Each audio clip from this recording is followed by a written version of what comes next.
Hey, everybody. Welcome to episode 108 of High Spirits. I'm Ben Larson, and with me, as always, is my co host, Anna Ray Grabstein. We're recording Tuesday, October 10th, 2025, and we have a cannabis business news roundup for you today. It's just me and Anna Ray, me calling in from Durham, North Carolina. And Anna Ray, I presume you're still at home. I am at my home studio, but not for long. I'm flying to Southern California this afternoon to go to the Ignite It Market Spotlight tomorrow. That's right. Rendezvous in Anaheim. So if you're gonna be there, come find us. Absolutely. We've been so busy lately. It's always hard to do these news roundups because it's extra work for us. When we have a guest on and do an interview, it can be all about them. But for the news roundup, we have to make sure that we're paying attention, thinking about things, deciding what we want to talk about. And News outside our own little bubble of our own worlds. Yes, not breaching the confidentiality of our actual work that pays us, aside from showing up here for all of you guys. But yeah, last night I had the opportunity to try my 2025 backyard harvest. My flower was finally dry enough that we cut down a couple weeks ago, and it was great, very uplifting. And I just decided to start texting you, thinking about how I was unprepared for this recording and all the things that I wanted to think about. And then it started to feel like it was an opportunity to write a poem. My head was spinning. I was thinking about emojis and beautiful formatting. I was wondering, did you pick up on it when you were receiving my late night messages? I did not, but it was of a different kind of voice, and now it makes a lot more sense. It's funny, I actually think about this a lot with my business partner, Dr. Harold Hahn, and he definitely has his ideas in the evenings, and I can always tell. So I'm going to be on the lookout now for you as well. Nice. Ideas. I love that. That's not a term I knew about. And of course, Harold has them. Harold, if you want to message me your ideas, I also am curious. That is great. I was not doing that. I am in North Carolina right now. I was visiting my friends at Open Book Extracts. So Dave Noondorfer, Oz Hackett. They've been at it for a long while now in the hemp space, and hemp space has evolved a lot, as we often talk about on this show. And so it's interesting to hear their perspective, how their business has shifted over the years, and just hear how things are going in North Carolina. And it brings up a lot of interesting thoughts when I think about just the cannabis business in general, because they've built it's a 75,000 square foot facility that they have here in North Carolina, and it's licensed to the hilt, NSF, ISO, GMP, all this kind of stuff. And it's just like, that is the opportunity with larger scale. We deal so much with these state by state supply chains in the regulated markets, and it's really hard to build these big sophisticated platforms. And I think trying to bring the opportunity of these two different marketplaces a little bit closer together, it's like, how do we get the best of both sides? Yeah, Dave was one of our early guests when we first launched that's right. the show. Yeah, that's right. Yeah. I think that he had just done a raise and brought in some pretty big institutional investors that we highlighted with him. And it's cool that you're out there seeing that. And 75,000 square feet of manufacturing. Yeah, there's very few businesses in the regulated cannabis marketplace that would be appropriately sized at that footprint.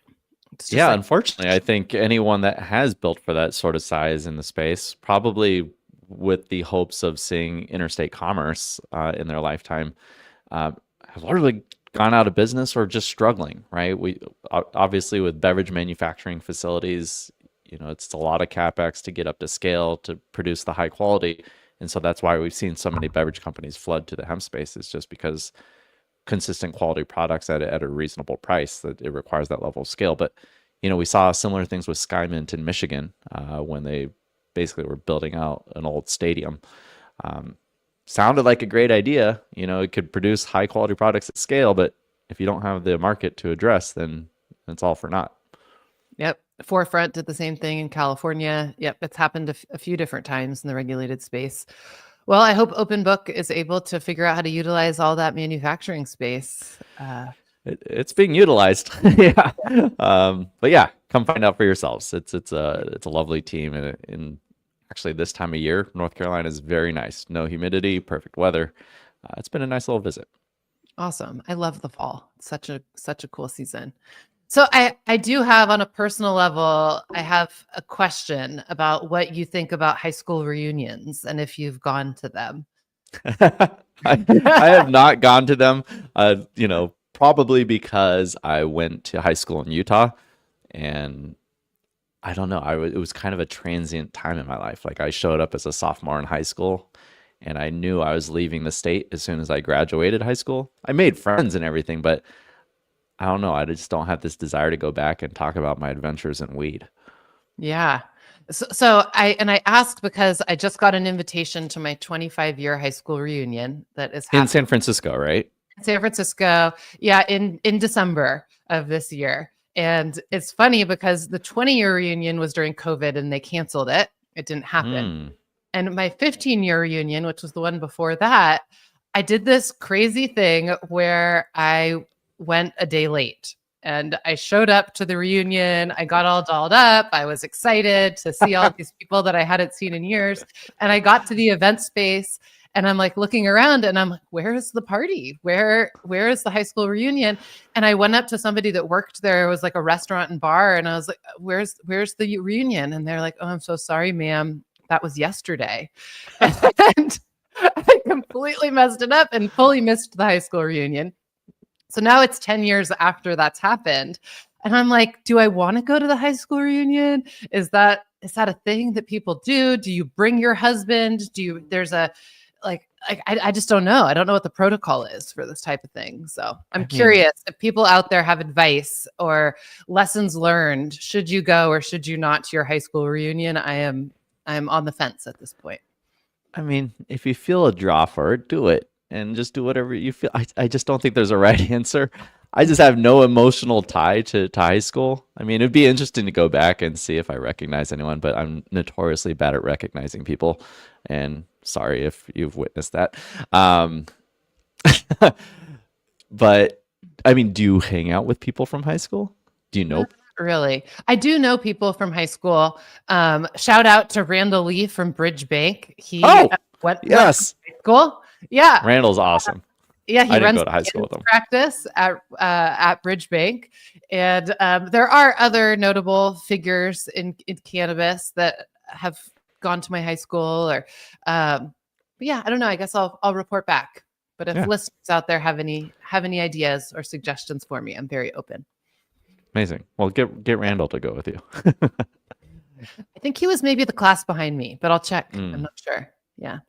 All right. Well, should we jump into some news?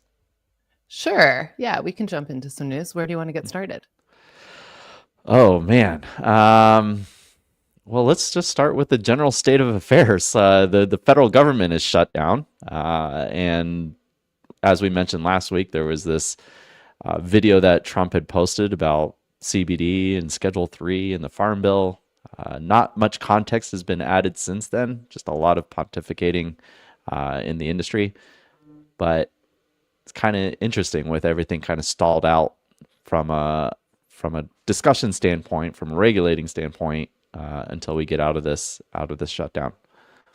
Yeah, so there's just this pause. Nothing is going to happen. Yeah, you're right. We were excited last week of like, holy shit, the president's talking about the endocannabinoid system. That's a big deal. Maybe there might be policy progress. Yeah. Well, and even Trump keeps like signaling that, oh, interesting news is going to come out. And I'm like, can interesting news come out when there's a shutdown? I guess he's the one person that could. And so maybe he starts unilaterally acting. But I don't know politics well enough to understand what he can and can't do. I don't think he really cares. I think he just does. But, yeah, and from the perspective of cannabis and hemp and policy change, I think that we're just stuck in this sort of emulsion of the federal government. And so the federal government is all shut down, which means that all policy, be it the industry that we're focused on or anything else, is stuck and is sitting without change. So Right. our And policy concerns are on pause, but so is everything else. and those main policy concerns being the appropriations bill, the farm bill, largely focused on hemp. And what people are pushing for right now is a clean continuing resolution, which would essentially bring the legislature back and give them essentially a month, maybe a month and a week to get this all figured out, which we'd be right back probably where we are at threat of the government shutting down again. Yeah, this has been an interesting shutdown process because I think that broadly there has been a perspective that the Democrats have been fairly unaggressive with the Republicans and have gotten rolled over in a lot of ways over the past 18 months, which is what landed Trump in the presidency. And this shutdown, along with a lot of very proactive trolling from Governor Newsom, is seemingly ushering in possibly a new chapter of the Democrats pushing back on the Republicans. Mm, mm. Yeah, possibly. I don't know. It's not going to matter as long as the Republicans hold both houses and seemingly control the judiciary. But there is elections coming, midterms, and this, I think, is the Democrats trying to get some energy behind them, or at least to show that they have some type of cojones going into these elections. Yeah. We'll see. Just one last thing about like kind of the government shutdown. I know a lot of people feel like just nothing's happening. But if you're active on the Hill, if you're involved in organizations, this is the time where the lobbyists actually really earn their keep, because the Congress people are not allowed to take meetings on the Hill, but they sure as hell are having conversations with the people that they know and trust. And so interesting to think about, what conversations are happening behind the scenes as we somewhat approach an end to the shutdown, an ambiguous end, and how we will emerge with that with folks that are more educated on the topics of choice. And so it'll be interesting to see what kind of momentum certain efforts have when the legislature does eventually come back.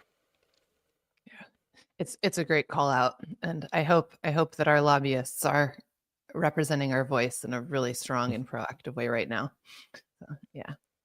Okay. Well, the right ones, right? The right ones. The best ones. The best ones. Let's talk about Michigan. Michigan. Michigan has been an interesting cannabis market to follow for quite some time. There was a race to the bottom in price in Michigan, but also Michigan has been outselling California on a per capita basis as it relates to cannabis consumption. So there has been really like a roller coaster of emotions and of opportunity and challenges when it comes to Michigan. But Michigan this week passed a 24% new tax, wholesale tax, which they're saying is designed to bridge budget gaps and fund infrastructure. It's part of a broader budget deal in Michigan, because the state is really facing some pretty significant fiscal shortfalls and is even looking at potentially the federal government having to step in and bail it out because of being so tight on funds. The tax is projected to generate $420 million annually. Is that a joke? Like, what type of economist decided that it was going to be 420 million? Wow. They just reverse engineered it. They're like, we need to end up at 420 million. How much tax do we have to layer on top of the industry to achieve that? Yeah, it just seems like a joke. Yeah, thank you. They probably did reverse engineer that. It is a joke. It's a joke that this is happening in every legal quote unquote market. It's just this perpetual like holding down of an industry. Like you're shoving your hands in people's pockets and just pulling out wads of cash like before you even have viable marketplaces, before they're even able to stabilize. Like, can we not hire economists like at the state capitals? And all of them, Minnesota, California, Michigan, like New York. It just goes on, and it's just really tiring. I 24% is an absurd tax. And It's why does the cannabis industry have to shoulder infrastructure improvements in a state? And I'll acknowledge I read the cannabis headlines, so this is an atrocity to me. But I don't know. Is someone living in Michigan, like, is this happening across the board to other businesses, or are we just getting picked on because it's easy pickings? Yeah, it's such a good call out, and especially like we were just talking about the federal government. The narrative from the federal government is all about creating American industry again. And cannabis is that. This is like the new great American industry. Fully manufactured, cultivated, distributed, and sold all in America by Americans. And this feels as punitive as the tariffs that we are talking about putting on countries that are bringing products into the US, when what we're trying to do is incentivize these businesses to succeed. And it occurs to me that really what this is just going to bolster illegal sellers in Michigan who don't have to pay taxes and are going to be able to deliver products to consumers for a lot cheaper than the regulated market. The state already is saying that this will likely decrease the overall unit sales in the regulated market in Michigan. I think by something like 10 to 14% or something. But that's not acceptable. That's not okay. I don't know how they can justify this. So enough Yeah, already. I don't know. I keep wondering, what is the point of the Cannabis Regulators Association? Like, these regulators meet and talk and have a venue, and are they just not aware of how negatively like these things impact the actual marketplace? And I I can't help but think that it's deliberate. I feel like they're trading notes on how to hold these markets down, and how to basically make them fail. Like, I don't want to be a conspiracy theorist, but it's just like, I've been to these camera meetings. We've talked to Jillian. We've had her on the show. Like, people are talking, but they just keep making the wrong moves in every state. And Yeah. so it's like the entire, like, I don't know if it's job security. The more regulations, the more they have jobs. But it's like, you're not going to have jobs if they all fail. Like, and this is happening in California. Like, people are celebrating the wins in Sacramento, but it's like companies are still going into receivership every day, like big companies. And so, like, where does it end? I don't think it ends in a viable marketplace. Well, so with taxes on tobacco and cigarettes, they were always designed transparently to be punitive to consumers in hopes to drive consumers away from consuming these dangerous products. Right. And it's starting to look like the amount of taxes that is being levied on legal cannabis is punitive also. But the message is not that this is an unsafe or harmful product. And so why are we creating punitive taxes onto consumers and to businesses? It's not aligned with the broader understanding that cannabis does have medical benefits, that is a better alternative than cigarettes or alcohol. We want to be encouraging people to do healthier things, and also encouraging these great American businesses to be able to actually succeed and scale with some level of stability. And this isn't it. Yeah, it's all broken. I don't know. No, It's thank you, like Michigan.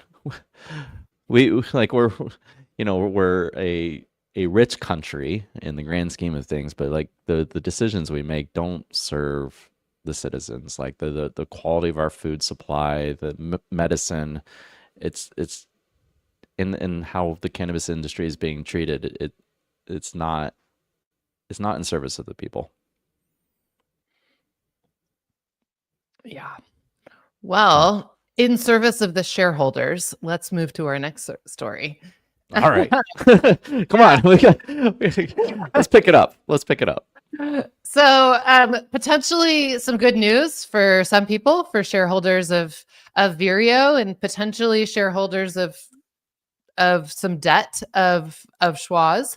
Vireo publicly Schwazze? traded Is it Schwazze. Schwaz? Is it Schwaz or Schwazi? I'm going to say Schwazze. You can say Schwazze. I don't know. Vireo is acquiring Schwazze's debt, which is about $82 million of debt on the face value that they're paying $62 million in stock for. And they are basically creating a complex pathway to owning 86% of the company. This was reported in depth by Mark Hauser in his Cannabis Musing Substack. And Mark calls this out as a highly sophisticated restructuring play that signals increasing financial maturity in the cannabis sector. And while it's complicated, it's also fascinating because conventional restructuring being applied in our space is actually an example of how we are maturing as an industry and how distressed assets can become stabilized in a way that signals long-term health of the industry for those that come out on the other side. And Vireo has really taken a strategic approach to this roll-up strategy. They've been largely rolling up single state operators, and Schwazze is almost a single state operator, but they're a dual state operator operating in Colorado and New Mexico. So now Vireo is in more markets than they were in before, with strong assets in an acquisition path that I think really benefits the shareholders of Vireo, because they're not even paying cash for this debt; it's all in stock. Right. So I think that this is something that we're going to continue to see, but it also shows just the level of kind of financial engineering that's going on at some of these top financial or publicly traded companies in our space. Yeah, it's interesting. I'm curious about your perspective about, like, okay, it's creative and sophisticated restructuring, but does it put them into a stronger advantage when we're talking about how they align with other MSOs in the space, and then just the eventuality of the potential success of this business? We just got done talking about the challenges that the regulated markets are feeling like all around the US. Like, are these MSOs becoming more viable over time, or is something still going to have to fundamentally change to make them viable? And are they at some point going to have to be threading a needle to stay viable in whatever that new ultimate destination is? So much about what has created a situation where they might be considered unviable is debt.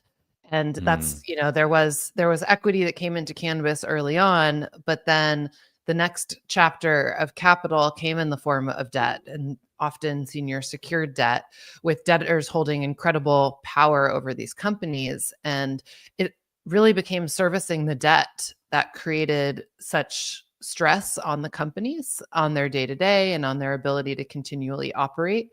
So deals like this that create a pathway for restructuring the debt into equity and making it so that the company can free up its cash flow to not have to service debt in the same way, I think does actually create a pathway for more long-term viability. It's the debt. It's not necessarily the business as a standalone entity. And I don't know much about the Colorado and New Mexico operations of Schwazze, but I do know that the folks at Vireo are really focused on the companies that they target being independently sustainable on a operational level, and that those companies can support themselves and that are profitable. But being profitable does not necessarily mean that you have enough cash to service your debt. Right. Those are different things. And so when a company has too much debt and it becomes unserviceable, even if they're profitable on a standalone basis, they might be in a situation where they are no longer a going concern without some Hmm. major shifts to the way that their balance sheet is organized. So that's what I do think is the long tail, that getting out of debt and transitioning some of that debt to equity could create a more stable pathway here for sure. Hmm. Yeah. Yeah. Really interesting. Yeah, All right. Well, Godspeed on that. I know. You know, there's a non-cannabis related story I kind of want to chat about, and that is Manna Beverages closing its bottling plant in Sacramento after acquiring the legacy California business in 2024. So, Manna Beverages abruptly shuttered its West Sacramento bottling plant and ended all California operations, telling workers it was exiting the state entirely. That's 400 employees. This comes amid broader weaknesses in the alcohol and beverage sector as consumers shift toward moderation and non alcoholic alternatives. And so I said it was not cannabis related, but you can probably already tell where the thread is in my mind. And yeah, I think there's a number of different things that we can talk about here. We can talk about what it's like doing business in California. I have thoughts about that. We can also talk about how California has recently passed and signed AB 8, Assembly Bill 8, which essentially turns hemp anything above 0.3% at any point in the supply chain, which is different than the definition being applied across the US.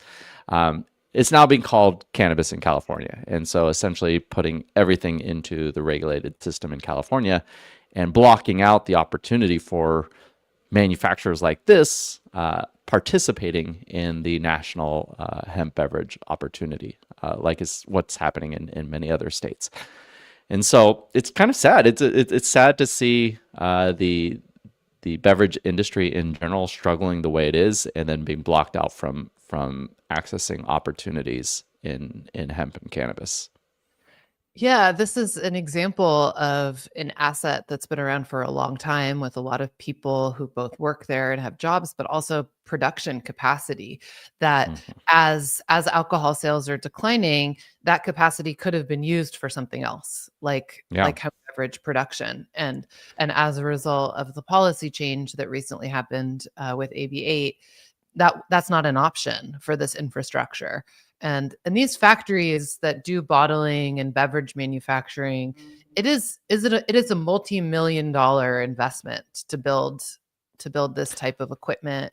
And it's part of the reason why I think hemp beverage companies are so invested in an interstate commerce model, is that the infrastructure is so complex, takes up so much space, and and it already exists in many Yeah. places around the country already with existing beverage supply chains. So to be able to utilize infrastructure to expand opportunity where other categories are declining just makes sense from a basic level. And this is an example of, for whatever reason, Manna Beverages decided that California was no longer for them, and what was going on in their business was untenable, and it wasn't worth expanding, and they couldn't expand into this category at least.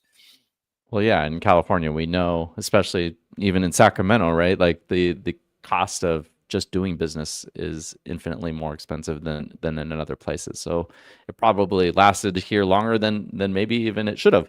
Um, but to your point, like these are facilities that could cost anywhere between 20 to $100 million, depending on their scale. And that kind of capex just can't be covered in the regulated cannabis space, responsibly. And we're seeing a lot of those struggles, and we're kind of obviously I've been hyper focused on the beverage category for a while now, and we're in this place where the regulated cannabis market generally ignores the beverage category, and we see this in legislation, we see this in rules like AB 8, where it's so focused on the dispensary marketplace, and the consideration is taken out about like that we can actually produce these high quality products like at scale if we're relegated to the state by state markets, and this is the catch 22, right? We always want higher quality. We talk about this all the time. We talk about this as a benefit in the regulated channels, is like quality product, consumer safety. It's like when you go into a interstate commerce design facility that has scale, like you see what quality really could look like. And so we're caught in this place where it's like, we're talking about the national marketplace being not where you go to find like quality products, but in fact, it's the only thing that can actually support it. Yeah, it's a great point, because I think about the evolution of the team structure that I've seen in the regulated cannabis markets, and that early on, as the markets were launching, we had a lot of compliance and quality people that worked in-house in regulated cannabis companies, and over time, as the markets matured, a lot of those roles just couldn't be financially supported anymore, and as a result of companies needing to build infrastructure in multiple states, you can't have a quality manager in every single place, and a compliance manager. And so your point is well taken, in that scale provides the opportunity for certain levels of expertise to have a place in the broader structure. And scaled beverage is certainly an example of being able to do scaled manufacturing in one place, means that there can be investment and consistency in a different way than if you're having to set it up over and over and over in 50 different markets. Yeah. Yeah. Well, I'm really sorry for these folks in West Sacramento that lost their jobs, and it's no good. California is a very challenging place to run a business, and just it keeps coming back to that over and over again. Yeah. Just gotta get our shit together here. I have a little bit to say about this. I'll save it for tomorrow when we're in Anaheim. But yeah, doing business in California, which is, we love to tout that we're the fourth largest economy in the world.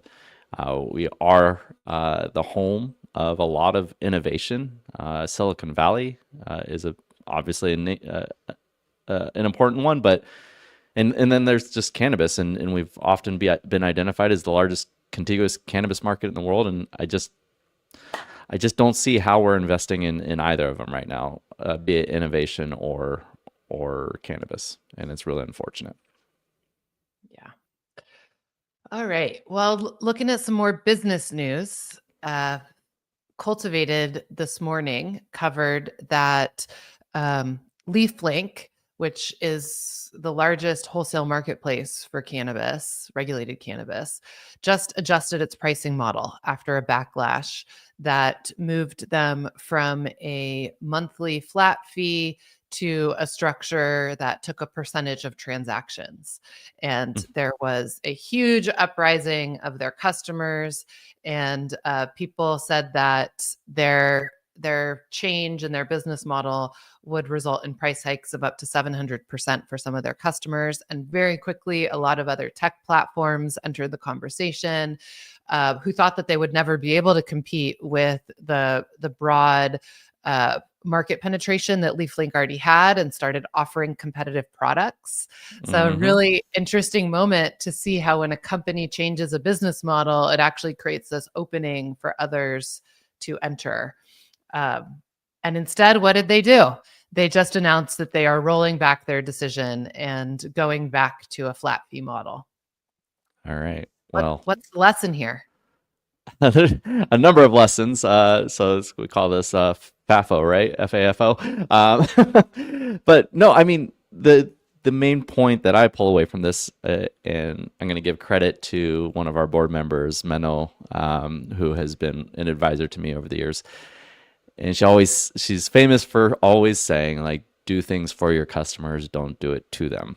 And I think this was just one of those examples of they made a business decision, rolled it out, and people probably found out via like a mass email that their payment structure is changing. And if there's anything that we've learned in the cannabis industry, is people are very sensitive to price.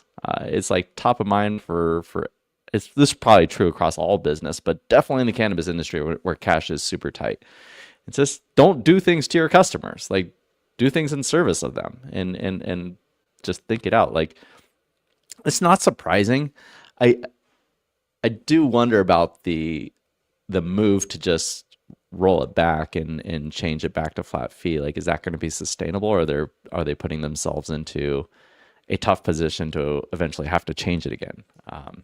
But I don't know the full workings. Like, maybe it's a more sustainable structure. I'm sure there's a bunch of thought went into it. I believe it's a new CEO. Is that right? Yeah, it's a new CEO who's been with the company about 3 months, and I think he came in after the change in business model. And What'd you so do? yeah, maybe we'll have him on and see what he has to say. Okay. It brings up for me this concept too about market leadership and how confident we can be in always being the market leader compared Mm, to needing to look at that as a position that could be lost. And that we need to hold on to, because LeafLink really has been the market leader in this space for a while. And I wonder if they just had a little bit more confidence that was a sticky position for hmm. them, but that maybe it wasn't quite as sticky as they thought. Yeah, I feel not. I'm trying not to be holier than thou, but like, it's just such a foreign concept for me, right? It's like I've long subscribed to the idea that's like only the paranoid survive, and so just constantly looking over your shoulder and constantly believing that someone's going to be looking for a better service for cheaper. And so, yeah, I think clearly it was a misstep. I think that was very obvious within the first week. Uh, and hopefully the new CEO has got his arms wrapped around it. Pricing is not easy in this space. We know that. That's very, very true. Well, Yeah. that is our last news story. Is there anything else you want to share before we wrap for today? No, I'm really excited about Anaheim and the Ignite It conference. This is a market spotlight for California. Elliot Lane and Patrick Lane, Javier Hesse, they've teamed up after running the Benzinga events and are now relaunching it under the Ignite It platform. And so excited to support that. I know there's a whole number of them rolling out. I've also believe that I'll be attending the DC one in just a few weeks. And I think there was a couple more that are scheduled as well. So Yeah, yeah. I think they're doing two more before Thanksgiving after the California one, DC and something in the Northeast, maybe like New Mm, Jersey or New York. I'm not sure. mm-hmm. Uh, yeah. So yeah, much love to those guys. It's those have been great conferences for a lot of people over the years, and we'll see if people show up like they did and follow them on this new path. But you and I both are, so that says Yeah, it. and that's just one group out of many that are having events right now. October, I don't know. October just feels insanely busy. I don't know if it's coming off of the summer months and it's just the whiplash, but um, travel for conferences on top of starting planning for 2026. We're going through our operating planning and really trying to identify who we want to be next year and what we're going to achieve. And I think doing that while still trying to achieve our 2025 plan, it just feels really intense right now. So if you're also feeling this, you're not alone. And if you're not feeling it, then you're doing something wrong. Because Ooh, yeah. Tell us more about that. I mean, I think that it is planning season. So while it might be conference Mm, season for some, it's also planning season. And so for those that are doing it and that are feeling the pressure of trying to close out the year strong, but also set intentions for 2026, it's good. You should be doing it. And if you're not planning for 2026 right now, then WTF? What are you doing? Uh, well, okay. So I will, now that we're pretty far into the year and it's been a relatively good year for us. I will admit that we did get started in October last year with our operating plan, but because of the intensity and the pressures of that Q4, we didn't actually ratify it or launch it until the end of Q1 of this year. So that was, we might have gotten started, but things definitely got delayed. And I felt really very bad about that as we were getting our way through Q1. And so the goal this year is to actually deliver it in December so that we can hit the ground running come Jan 1. And maybe that in of itself is also what we're feeling. It's like this pressure because we didn't deliver when we wanted to last year. And so now we're doing the extra effort to make sure that we get it carried through before the new year starts. Yeah, self-imposed deadlines are super important. And so it's great. It's like it's okay that you didn't finish it last year, but you're going to do better this year, and you've dropped a pin on the board. So With a little it's help from my friends. yeah, with a little help from your friends, for Yeah. sure. So good stuff, everybody. Do you have a last call for us, Ben? Oh, I don't think so. I think just come find us wherever we are in the world, be it Anaheim. Anna Ray and I will both be there. DC with the next Ignite It conference, and then a bunch of beverage things coming up for me. We have NBWA in Vegas, which is the beer wholesalers. There's a lot happening there, and who knows what else. So come find us, come say hi. And I think we're getting ready to book new guests on the show. So if you have anyone you want to hear from, if you have anyone that might be an expert on a topic that we'd like to dive into, please shoot us a recommendation, make a connection, and we'll get them on the show. But besides that, Anna Ray, I'm excited to see you in just a few hours as I depart from the East Coast. Awesome, for sure. Yeah, we'll share a nightcap in the hotel lobby. Yeah. What about you? Any final calls for you? Yeah, I think the same thing. Just let's keep the community vibes rolling. I feel like through these challenging news cycles and struggles in business, the relationships that I have in this community and the people that reach out to me and tell me their wins or bring me into their struggles just keep me moving. And I'm really appreciative for that every day. And I wake up ready for the challenges that I just can't even anticipate. And it's exciting and invigorating, and I'm not giving up. So sticking with it. Here for everybody. Amazing. Okay, I do have one last thing I'm going to insert here because we're doing a live recording and I get to make mistakes and do this. All right, so Gary Kaminsky, who was a guest a while back as well, left this comment earlier. It says, Canada does not make law. They administer and enforce. We need to educate lawmakers. And I'm going to put an asterisk next to that and say that I used to say that as well. But anyone doing business in California knows how much the DCC in particular pushes their opinion and agenda on lawmakers. And I know Canada themselves do not, quote unquote, lobby the legislature. But their constituents, their members certainly are. And so I have a lot of feelings. I think I've mentioned this on the show before about regulators and their ability to use their voice with the legislature. I just think there's a conflict of interest there.